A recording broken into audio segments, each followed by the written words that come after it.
Even men at the top of their game find themselves wanting more from life. Whether it's more meaning, unshakable confidence, a bigger impact, more money, deeper love, a hotter sex life, or a powerful legacy. Find out how good your life can be on this episode of Man Alive.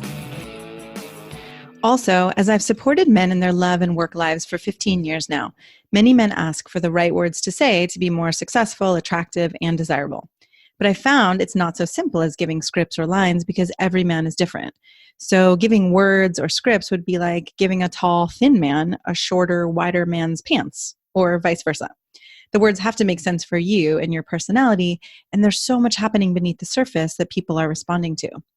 If you're interested in how to become a better lover and leader in your own unique way, go to shanajamescoaching.com/quiz, or you can text ALIVE to 44144.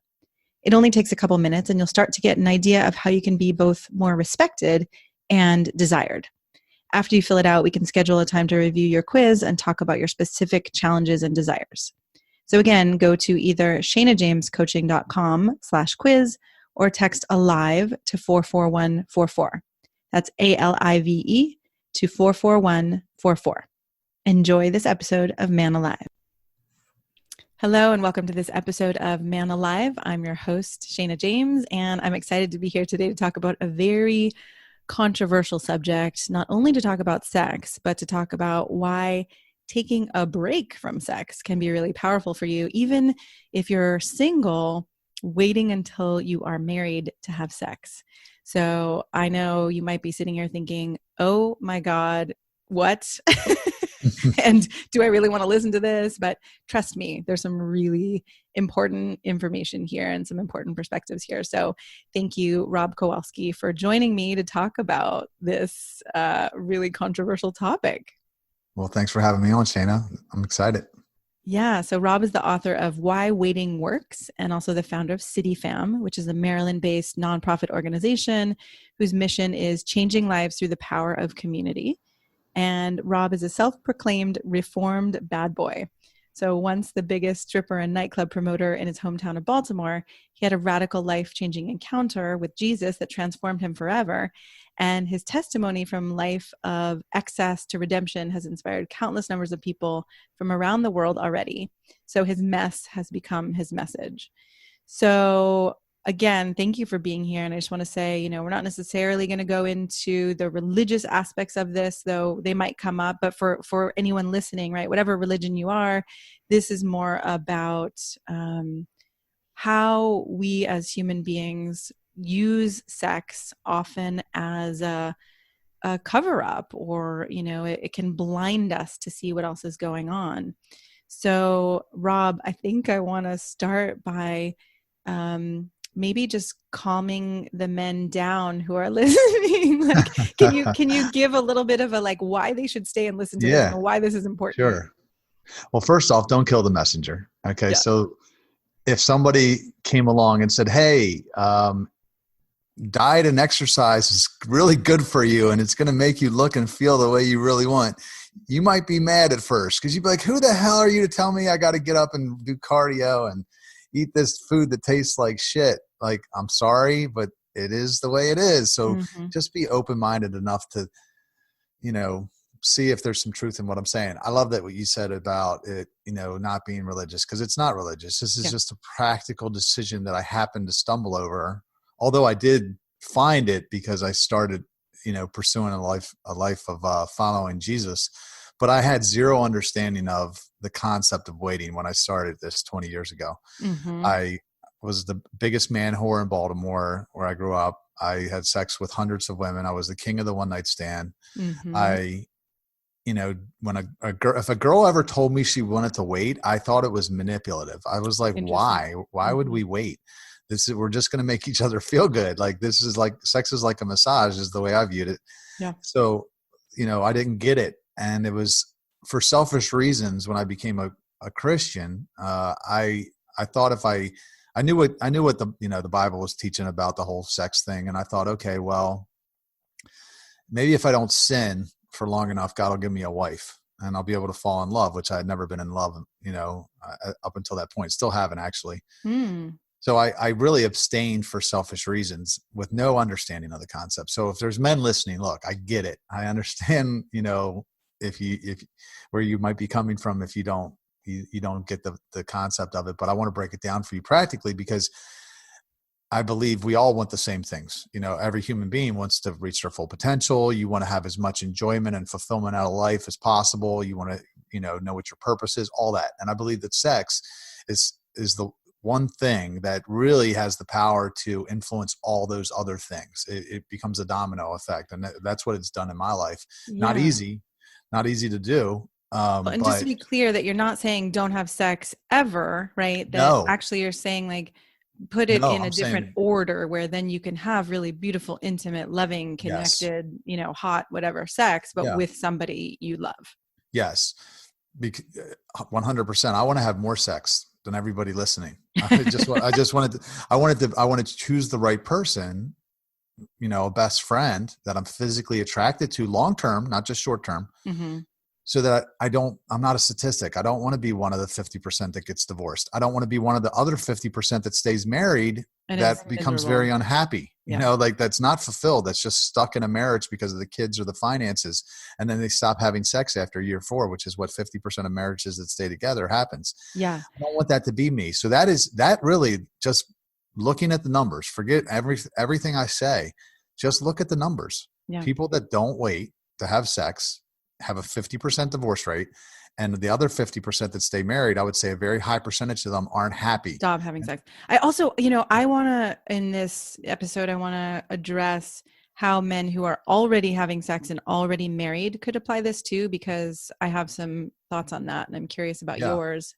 But yeah, let's start with what you talked about, a sex trap when we were discussing this, and I'm curious, right? What do you see as the trap? How do people get stuck, and maybe men especially?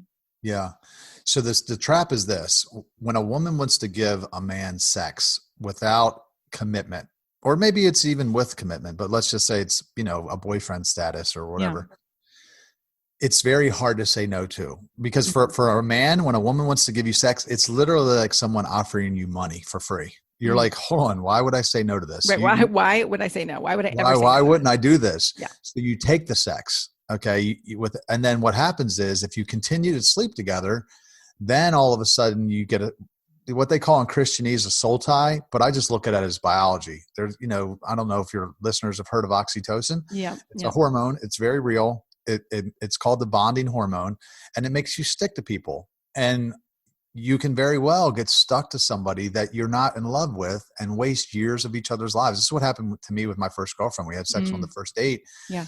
Spent 5 years together. I knew, probably a year or 2 into it that I wasn't in love with her, but I couldn't get out of it for some reason. I didn't want anybody else to have her. When we did break up, I pulled her back. And then I was unhappy again. I'm questioning, why did I do that? We broke up again a second time. Same thing happened. It was like, and you see this happen a lot with couples where they go back and forth because that soul tie is so strong. It becomes hard to get out of it. And if you look up the oxytocin, what it does, it's very similar. You stick to this person, you have sex, and you think you're just going to get the sex and you're going to be a playboy and you're not going to get caught. Maybe you're going to be like a George Clooney or whatever. But what happens is you do it one too many times, or maybe you even just do it once, and now you're in something complicated with somebody, and you never really knew if that was your person because you weren't evaluating on the front end. And I like taking it out of any kind of ethical or moral standpoint, right? Like, it's not like, for me, at least over here, it's not that there's nothing wrong with sex. It's not bad, but I hear your point of it complicates, it starts this, flood of hormones, it clouds our judgment. I know I've been in relationships where the sex was so good that it kept us in for a while. And it was hard to really see, why we would end it. And I was thinking, like, even someone said to me recently, I think one of my clients was like, well, I married my wife in part because the sex was good, in part because there was chemistry, because I can have so many other things with so many other people, but I can't have that with everyone. Yeah. And so I'm also the problem curious. with that is you're only having sex 0.45% of the time. That's the right. Study. Yeah. So 99.55% of the time you're not having sex. like, I hope you like the person. I hope you guys got good chemistry outside the bedroom, because you're going to be spending a lot of time around each other, not having sex. Yep. So that is an important component. But the thing is, and again, this is my view, is if you're in love with someone and you make love to them, it's good, because you love them. Yeah. Because if it's built on the sex, like, I would challenge your friend that said that to you. So what happens if she gets hit by a car or cancer and she can't have sex anymore? Yeah. Because if that's what your relationship's built on, then you're going to be struggling, and you might leave.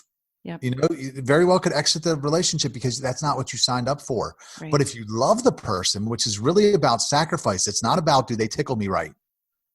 Then you're going to work through those problems. And love, that's an interesting statement. Love is about sacrifice, but I guess the way I look at it is more maybe generosity or collaboration or co-creation. And, it's not all going to be like the rainbows and butterflies. There's, family to take care of, and home, and, being part of the world and part of community and all of that. Like you say, like, the sex is 0.5% of the time when you filter in, or when you account for all of that. Yeah. And if you think about, like you mentioned kids, so like, some people try to justify it to me, and they're like, well, there's nothing wrong with sex, as long as you're in a committed relationship. And I'm like, well, marriage is the ultimate form of commitment. But, like, if you look at it, if you're not willing to go all in, why? I'd be asking myself that question, because you're not sure. Why have sex? No, if you're not willing to go all in and meaning marry that person, I would be wondering why. What's stopping me from that? What's stopping? If I would be asking, what's stopping them from that if they're not going all in? It means you're not sure. So now, it's interesting too, and not to be devil's advocate, but there's a part of me that feels like, well, I don't necessarily think that every relationship needs to be marriage, or having been married once and been divorced. I don't necessarily need to get married again. Right. I'm in order to kind have of sex. At all, and in order to have sex. Yeah. So, okay. So let's talk a little bit about, in life, sex can be a very big focus, but I know another big focus for men is purpose. Yes. And feeling like life has purpose, like I'm contributing, like, I'm doing something in the world that's meaningful. Yeah. And how would you say that sex can block that sense of purpose, or that, activating living purposefully? Yeah. Well, so in the book Think and Grow Rich, there was a good chapter on sex transmutation.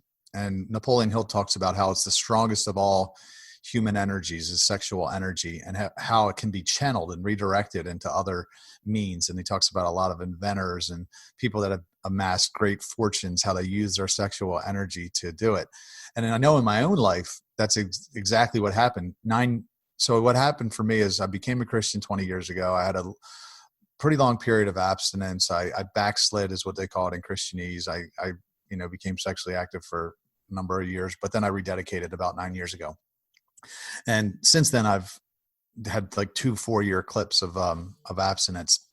But it was in that time that I discovered my purpose, and I figured out what I'm here for, like exactly what I'm here for, and exactly how to do it.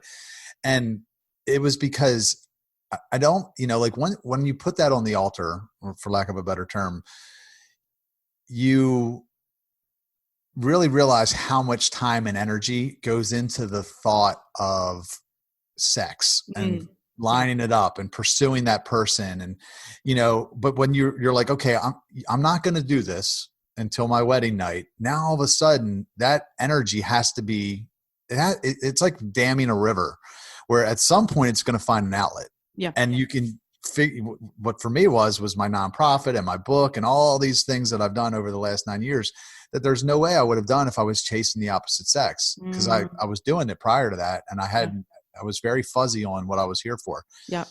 So when you talk about waiting, I think for men, the motivation is like, look, we're driven by sex. We want to have sex, but we're also driven by accomplishment and figuring out why we're here, and then being able to choose a person with the right set of gifts to complement our set of gifts that are going to help us get there, which is what not having sex until marriage will do, that motivates a man to say, hey, look, you're going to be able to get to where you really want to be in life. You're going to hit your full potential, and you're going to be able to pick that right person to come alongside you to help you get there, because you're not going to be leading with physical attraction. Right. I want to have sex.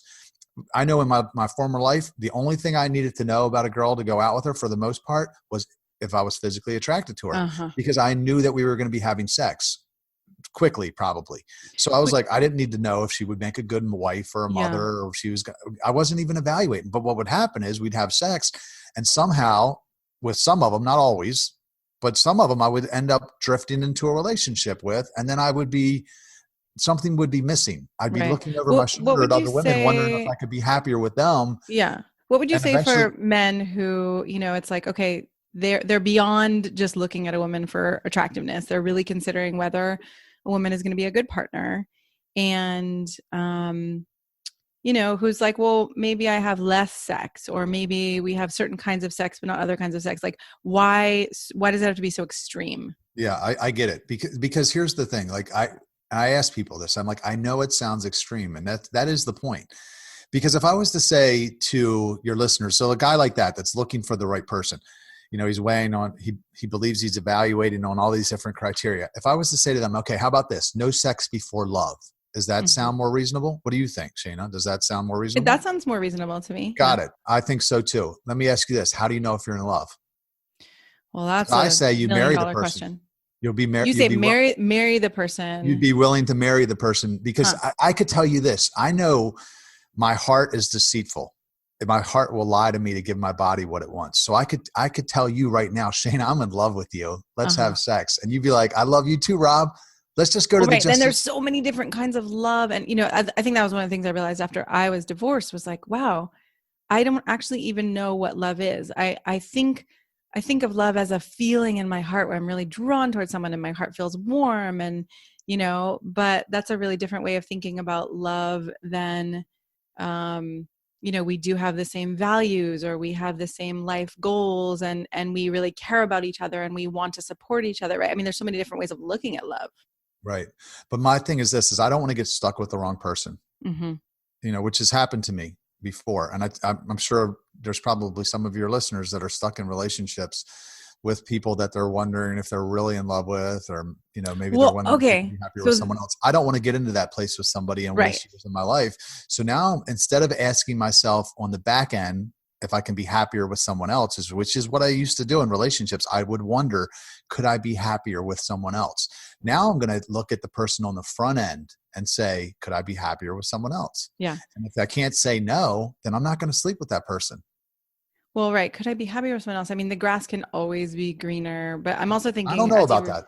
Yeah. I feel like someone's going to come along one day and it's going to blow me away. Because here's the thing. And this is why I've lived on both sides. So a lot of people maybe they've been abstinent for long periods, or maybe they've had a lot of sex. But not many have lived on I've both done sides both. like you have. I've done both. Yeah. I've 15 of the last 20 years I've been abstinent. I probably had sex with 500 women before that. Wow. So I've lived at both ends. So it gives you a very unique perspective. And I have women in my life now that they would sleep with me. And there's nights where I get lonely or I get horny and I want to call one sometimes. I get tempted. And I ask myself the question, but would you sign the contract, Rob? The marriage contract. And you know what I say? No. I won't. But one day there's going to be a girl. She's going to come along and she's going to blow me away. And I'm going to say, would you sign the contract? And I'm going to have a big smile on my face. And I'm going to say, yeah, I will. Right. And that's how I'll know. Even when we're blown away by someone, right, there's still the reality of hormones and life, all the things that can happen in relationship. But it sounds like you have a more balanced view of someone could blow you away and it wouldn't just be because of the chemistry. If someone blows me away for 6 months, I'll propose. Yeah. I mean, what would it take for someone to blow you away? I don't know. It's going to have to be that right. I'm not big on lists, because I could have a list, a mile long, and I've stayed in relationships too long because of lists, right? But at the end of the day, your head can't force your heart how to feel. It can't tell your heart how to feel. Yeah. Your heart feels it or it doesn't feel it. Yeah. So if I'm with somebody and they blow me away for 6 months, let's say, which is again why waiting works, because it's easy to meet somebody initially and go, ooh, they're hot. They're cute. I feel some chemistry there. And then 2 weeks later, 3 weeks later, a month, you start looking at them a little different. And you're like, not for me. Yeah. Right. It Yeah. happens to us all the time. So there is definitely a period that takes you to break through that surface to see who's inside and see if there's some kind of anything, or is it just then there's body? an interesting piece around, after 6 months, or sometimes it's a year or a year and a half. That's when sometimes people can start to show their true colors, which is, our wounds happen. We get a little bit less generous. We start to feel a little more, hesitant to just be happy or be as, what would I say? Like to just say yes, to certain things. We're like, I don't want to do that as much anymore. So then that's interesting too, like how long to wait. And I think Steve Harvey advocates for like either 3 or 6 months. He says, wait that long. And I think that's wisdom. Oh God. I would say like a year or 2. Yeah. Well, he means before having sex with them, wait. Oh, I was just thinking more before like the lifelong commitment. Oh, no. He says before having sex, wait 3 months or 6 months, because that, if that's true, what you say, they don't start showing their true colors. When you have sex with someone, especially a woman, she gets this oxytocin release during the orgasm. Now you've started feeling very trusting toward them. Mm-hmm. And you'll start missing the red flags, right. And in all honesty, women give some level of control over to men when they sleep with them before commitment has been made. How so? Because the way your body's wired, biology, men don't release oxytocin at the same time that women do. Uh-huh. Women release it during sex. Men release it when we commit. Yeah. I mean, I have seen a lot of women who I think I've tended to be a little less on that side. I think there's a range for women too, but I have definitely seen women who have sex and then, their heart is so in it. And they're chasing the guy around for the commitment going, girl, I don't know when he's going to propose. Yeah. I'm like, well, he ain't in no rush. Yeah. Wait, I want to talk about the men who are also in a relationship, because I think that, if you're in a relationship, so there are men in relationship who are not having sex, and then there are men in relationship who are having sex. And, it's happening maybe not as much as they want. Most men, it's not happening as much as they want, right? Once you're married, like you said, it's, 0.5% of the time or whatever. So I'm actually thinking that there's also a benefit to saying, hey, we're not going to have sex this month, or we are going to take a week, or, even whatever it may be, that, just to take it off of the table, because then there's not somewhere where we're trying to get to, or something we're not trying to make happen. And then different pieces can actually start to show up, right? Different, parts of the conversation, the emotions, all of that. Yeah. No, I would encourage men just to research sex transmutation, which I talk about in the book.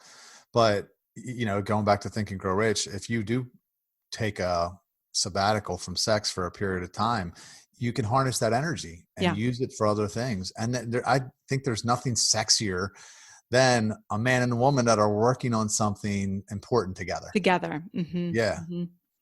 And then you'll be having probably all the sex that you want. Right. Like when the energy is there of creation, collaboration, the couples I see who are actually up to something in the world together, there really is a deep bond and an inspiration, and excitement. And I think that does translate into, a turn on and chemistry. Yeah. And if there's any men out there that are in sexual relationships with women, but that they're dating, but not yet married, I would tell them for sure to stop having it, because this is what I did. This is 9 years ago when I recommitted to this lifestyle. I was dating a girl. We were having sex, and it was good sex, but the relationship was shit. And we broke up probably 15 times over the course of 2 years. And I wanted to know if the love was real. And I thought the way to find out was to stop having sex. So I went to her and I said, look, we're going to stop having sex. And if we become convinced that we're in love, then we'll get married. Then we'll stay together. Now, I did this because, again, Christian, I was getting back into church. So I was starting to think, okay, this is what I'm supposed to be doing. So I was feeling that, which is my motivation, but it will work for you, just the same, regardless of if you have a faith or not. I told her, I said, we're going to stop having sex. And if we become convinced we're in love, we'll get married. We'll start having sex again. Yeah. But if we become convinced that we're not in love, let's stop wasting each other's damn time. Mm-hmm. Because it had been 2 years, and we stopped it. And in all honesty, I think we still had sex a few more times after that. We were trying very hard not to. Yep. but it I was love that. I'm within trying a hard not couple of to. weeks, the clouds parted, and it was like I could just see the relationship so clearly. I was able to evaluate in a way that I hadn't been able to before, and we broke up. Yeah. And it was, she ended up getting pregnant, a month or two later and moving to another state. And it was like, With someone man, else. yeah, well, she got pregnant by someone else. Yeah. Yes. Yeah. She didn't move with that person, Got it. but looking back, I see now I was not in love. Yeah. And who knows, I could have drifted into a marriage with her had I not stopped Right. long enough to audit it really and see if it was real. Yeah. And I believe there's this cocktail of hormones, Mm-hmm. that pump through Mm-hmm. our bodies when we have sex, which is what it was supposed to do, the way it was supposed to be is we're supposed to stick together. Yes. That's what, God, again, I'm just Right. God, believing spirit, what's whatever, it up. whatever Yeah. creator. Yeah. However you want to view it. He So wanted to preserve the family unit. He wanted us to yeah. stay together. So we didn't, kids have two parents and, like all that.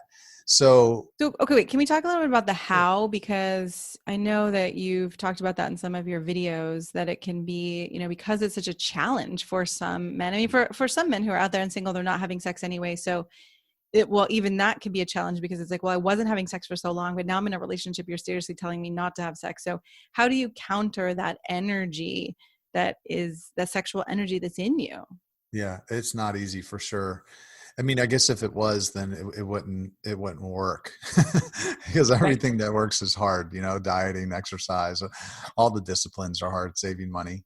But if you're single, strong boundaries, accountability partner, things like that, that's what has worked for me. Still not easy.